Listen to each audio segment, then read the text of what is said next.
This is another episode of the SIA Business Podcast. Let me go ahead and explain what link type 2 is, and then if we have the time, I will also explain what link type 3 is in this same episode. Some context, if you don't know what I'm talking about here, make sure that you check out the previous episode.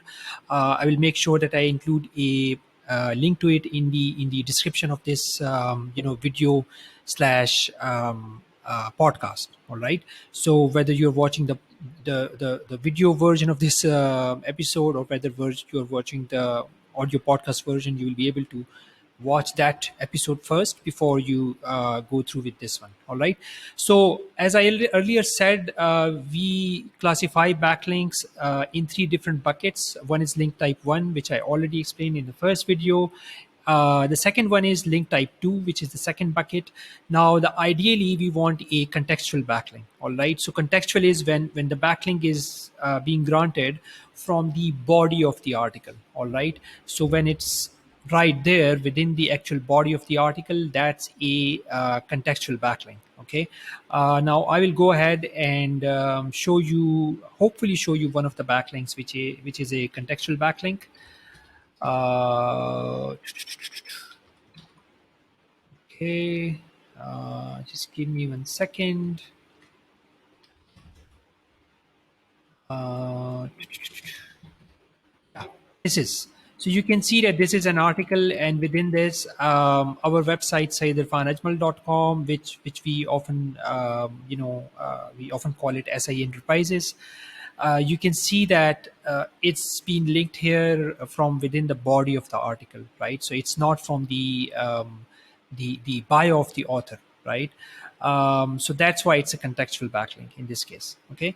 Now, if I go back here, you will see that in link type 2 bucket, a link can be contextual, but then it can also be an author bio backlink, or an image backlink, or a PDF backlink. Okay. So let's talk about uh, the, the author bio backlink. Okay, so author bio backlink. So for instance, you can see that I have previously written for born2invest.com. All right, now if I go to the bottom of this one article that I have written for them, in fact this one is a republication. They republished one of my Huffington Post article, I think. But anyways, you can see that they have linked to my website here. So Saeed Irfan Ajmal is linked to my website. However, this link comes from the author bio. Okay, so that link is basically probably almost as much um, worthless as a blog comment backlink would be. Okay, so by the way, speaking of blog comments, we have not mentioned them here, but obviously it's kind of understood. I mean, here we have not mentioned them, but that's because we just don't work on them, obviously, right? So I'm talking about high quality backlink, no PBNs and whatnot, right?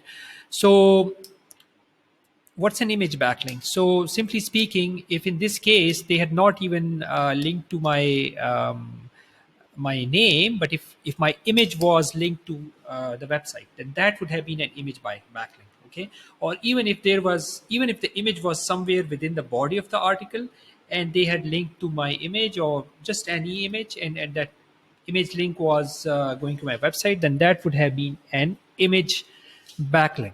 Okay, PDF backlink, it's quite simple. PDF, sometimes a website would publish a large report on their website, and within the PDF they would link to an art to someone's website, right? So we classify that as a PDF backlink. Honestly speaking, I have not done a lot of research on PDF backlink, but from what I can gather, I don't think it's as valuable as a contextual backlink. Okay, so ideally, we want do follow backlinks for the link type 1 or link bucket 1. And in case of link bucket 2, we want contextual backlinks. Okay, the other ones are basically worthless. Now, in the next and the final episode of the final part of this topic, I will speak about link type bucket number 3. Okay, thank you. Bye.